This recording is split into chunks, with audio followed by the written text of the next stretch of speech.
Welcome back to Warriors Inside the Heartbeat of Dub Nation.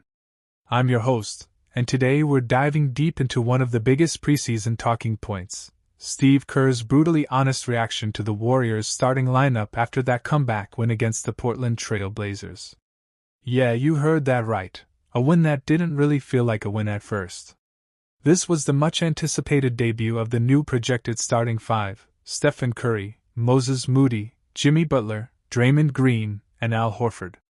A veteran lineup with shooting, defense, and championship DNA, but also a lineup that, honestly, looked shaky from the jump. We're breaking it all down: what went wrong early, how the bench saved the night, and what this tells us about the Warriors' future heading into the season opener. Game recap: Warriors 129, Blazers 123. So let's set the scene. Preseason.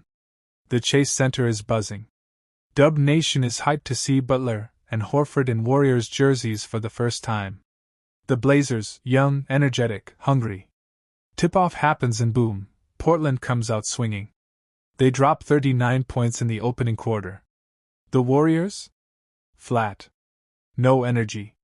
No rhythm. Every starter finished that first quarter with a negative plus-minus. Curry tried to get something going with a quick three, but the spacing wasn't clean. Horford missed his first 4 shots. Moody was being tested on defense by Shaedon Sharpe, who looked locked in. Butler was the only one showing some fire, getting to the free throw line, pushing the tempo, barking out orders. At halftime, the Warriors were down by double digits. But this is Golden State. The second half was a different story. The bench unit came alive. High energy, quick ball movement, better defense. Portland's young core suddenly looked a little overwhelmed. Final score, 129-123. A comeback win, but one that left fans with more questions than answers. Post-game, Steve Kerr didn't sugarcoat a thing. He said, quote, "I didn't think we were ready to play." That's coming from a 4-time championship coach who's seen everything.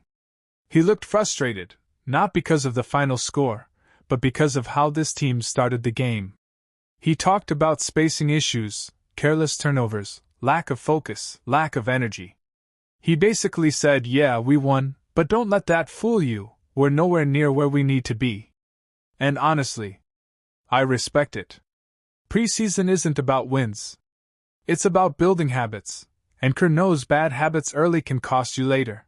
Starting lineup performance breakdown. Let's go player by player.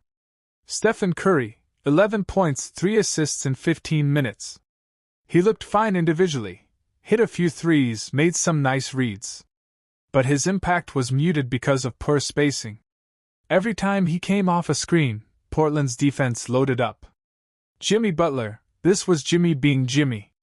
12 points, half of those from the line, plus some leadership energy. His defense was decent, but it's clear he's still finding his role in this new system. He's not trying to be the number one scorer, he's trying to be the connector. Moses Moody, 10 points, -10. Kerr gave him a big assignment, point of attack defense, filling the Andrew Wiggins role. It wasn't pretty early. He got beat off the dribble multiple times, but he's still young and learning. Draymond Green, 9 points, -5. He looked rusty. Not bad, but not the emotional engine we usually see. Expect that to pick up once the real games begin. Al Horford, 0 for 4 shooting, -1. But let's be fair, it's preseason. Horford's value is more in positioning, leadership, and floor spacing. His timing with Curry pick-and-rolls will improve. Bottom line, this lineup didn't click yet. They looked like 5 great players still trying to figure out how to be one great team. Defense and energy issues. The biggest problem? Defense. Kerr put Moody in the starting lineup hoping to shore up the perimeter D after Gabe Vincent exposed them in the last game. But tonight it was Shaedon Sharpe, 22 points, 9 for 15 shooting. The Blazers attacked the Warriors early, and they had no answer. The rotations were slow. The communication was off. And the energy just wasn't there. Kerr said it clearly, they took it to us right away. That's coach speak for we got punched in the mouth early. This is what preseason is for, to identify the weak spots. But man, that first quarter was a wake-up call. Bench impact, young guns step up. Now let's give flowers to the bench. They flipped this game on its head. Guys like Brandon Podziemski came in with pace and confidence. The ball moved, the defense tightened up, and the whole vibe changed. They erased a 17-point deficit and turned the energy in the building around. This is why depth matters. Kerr might have some tough rotation decisions to make if the bench keeps outperforming the starters. Season outlook, big picture talk. So what does this all mean for the season? It means this lineup is still a work in progress. You don't just plug in Butler and Horford and expect everything to be perfect on night one. Kerr's going to spend the next few weeks experimenting with rotations, figuring out who closes games, how to balance shooting and defense, and who steps into that Wiggins-like perimeter stopper role. The good news? It's early. The vets played 15 minutes.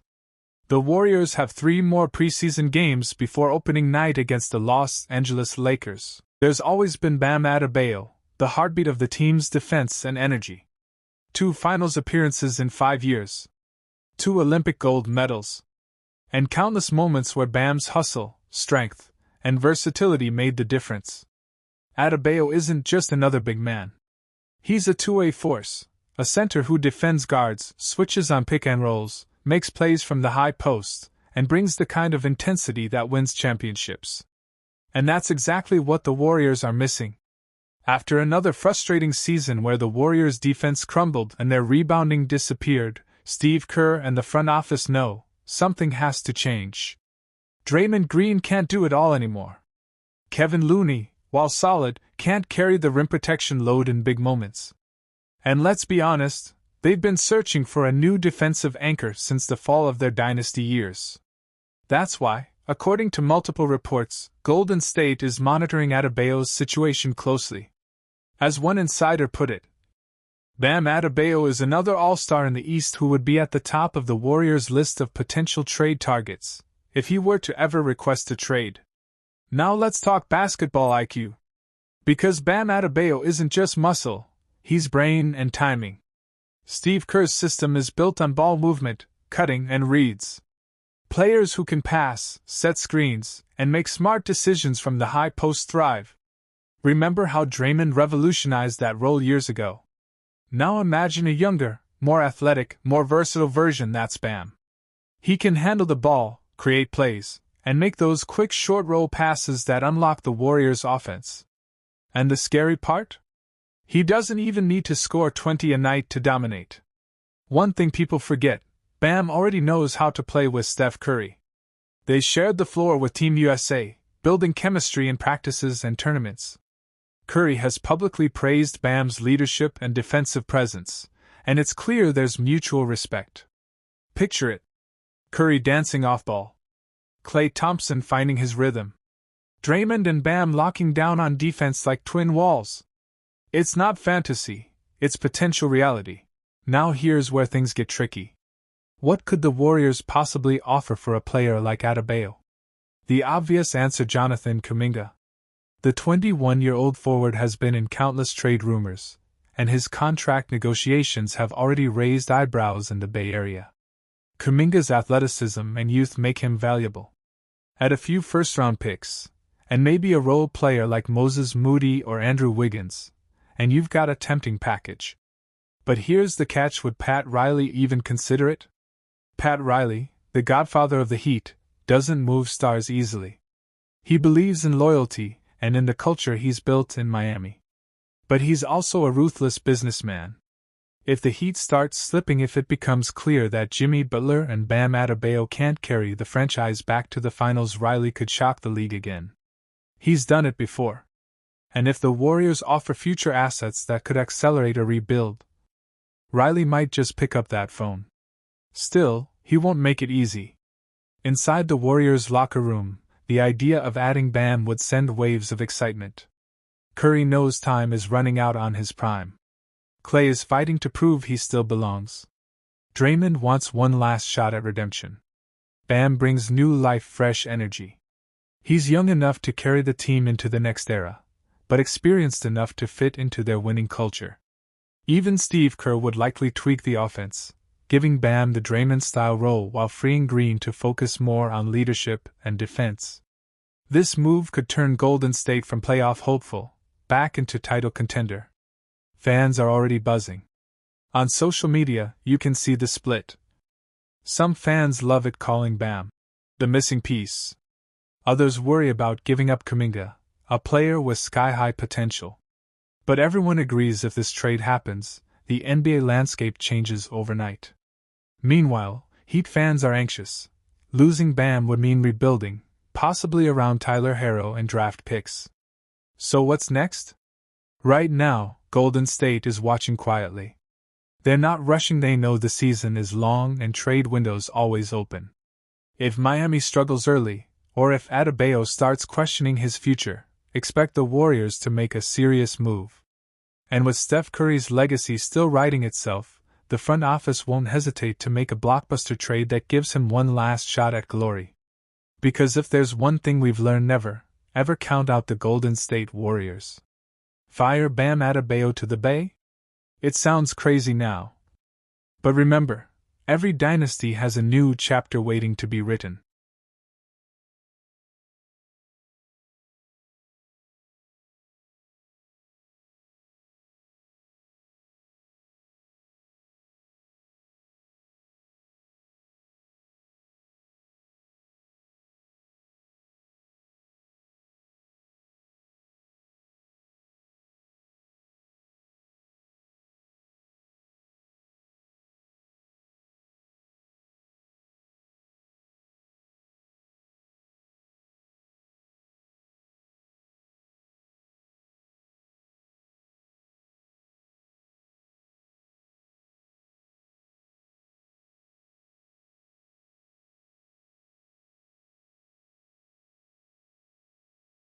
The Warriors' locker room feels calmer, more disciplined. The energy is different, mature, but still hungry. You could see it even in limited minutes. When Curry dribbled off screens, Horford knew exactly where to stand. When Green set a pick, Butler slid into position without needing a cue. It was instinctual. This is what separates the Warriors from most teams, chemistry that transcends age. These are veterans who've been through wars, who understand rhythm and trust. And as preseason continues, the coaching staff believes that chemistry will translate into real wins. There's no panic. No rush. Just focus. In the locker room, players talked about the excitement of blending old-school IQ with new blood. Kuminga, Podziemski, and Melton all mention how valuable it is to play alongside such legends. This mentorship dynamic could define the Warriors' season. Golden State isn't just chasing another playoff berth, they're chasing respect. After being written off multiple times, the Warriors are quietly rebuilding their identity. No more small ball without size. No more defensive collapses in the paint. Horford changes all that. He brings height, shot blocking, and leadership. And if he stays healthy, he could be the missing piece in one final title run. But it won't be easy. The Western Conference is loaded: Luka Doncic's Mavericks, Anthony Edwards' Timberwolves, Jokic's Nuggets, and the ever-dangerous Lakers. To win, the Warriors will need to balance minutes, manage egos, and trust the process. Steve Kerr knows that. Curry knows that. And now, Al Horford knows what it means to wear the blue and gold. As the game ended and the crowd cheered, one thing was clear: this team isn't done. They're older, wiser, and maybe slower. But their heart? Still pure gold. For fans, Al Horford's debut wasn't just about numbers. It was about belief. That maybe, just maybe, the Warriors have one more magical run left in them. Stephen Curry walked off the court smiling, towel over his shoulder, waving to the fans who've been with him through everything. The message was clear: we're not finished yet. Because as long as Curry is still shooting, Draymond is still fighting, Butler is still leading, and Horford is still blocking shots, the Golden State Warriors are still dangerous. Breaking news out of the NBA, and it's huge for the Golden State Warriors. The league has officially introduced 2 new foul rules for the 2025-26 season, and guess what? They might change the game, especially for Stephen Curry. The first rule, the high five rule. From now on, defenders can't hit a shooter's hand during the shooting motion, not even a little touch. The second rule, the delayed contact rule. If a player is hit after releasing the ball even a full second later, it still counts as a foul. That's right, contact after the release is no longer ignored. And for someone like Steph Curry, the master of high-arching, quick-release jumpers, these new rules could open the floodgates. Steve Kerr, the mastermind behind Golden State's dynasty, spoke about it immediately. He said, "The biggest one is the high five rule. Defenders were literally high-fiving shooters after the release. That's no longer allowed. For years, Curry and other shooters have been slapped, tapped, and brushed on the follow-through no call. But now, that's a foul. It means defenders can't crowd the arc as tightly as before. And that means more space for shooters. More freedom for Steph. More buckets. Curry has always played under immense pressure. Traps, doubles, blitzes, body contact, all designed to slow him down. Now, with stricter foul protection, defenders will have to think twice before reaching or touching. This isn't just a small tweak. It's a shift in the balance of power favoring skill, touch, and precision. Let's be honest, no one benefits more than Steph Curry. He's the greatest shooter the league has ever seen. His release is lightning fast. His follow-through? Legendary. Now imagine Curry shooting knowing the refs are protecting his hands and wrists. He can extend his motion fully, finish naturally, and trust that contact won't go uncalled. Expect Curry's free throw attempts to rise. Expect his three-point percentage to climb. Expect his confidence already off the charts to become untouchable. And for the Warriors' offense, that's a nightmare for every defense in the league. The spacing improves. The rhythm returns. The Warriors' motion system, the one built on timing, cuts, and ball movement, just got turbocharged. Steve Kerr said it best. Protecting shooters is the theme. And nobody deserves that more than Steph. But it's not just Curry. These new rules could reshape the way Golden State plays basketball. Klay Thompson, another elite shooter, gets extra room to land. Moses Moody, young, athletic, and growing into his role, can finally take fearless jumpers. Even rookies like Podziemski benefit, learning to shoot without worrying about wrist contact. Defenders will back off slightly. That half step of space is everything for Golden State's offense. The ball will move faster. Screens will hit harder. And when Curry and Klay start raining threes again, the Chase Center might explode. Now let's switch gears to something lighter. Over the offseason, Moses Moody went viral for a hilarious reason. He was back home in Little Rock, Arkansas, playing pickup basketball at a local park. A few guys thought they recognized him and whispered, "Yo, is that Moses Moody from the Warriors?" But here's the twist: Moody was only using his left hand. He'd undergone thumb surgery on his right hand after tearing a ligament late last season. He was still recovering, but he couldn't stay away from the game. So he played left-handed. He airballed a few shots. And the guys watching said, "Nah, that's not him." Little did they know that was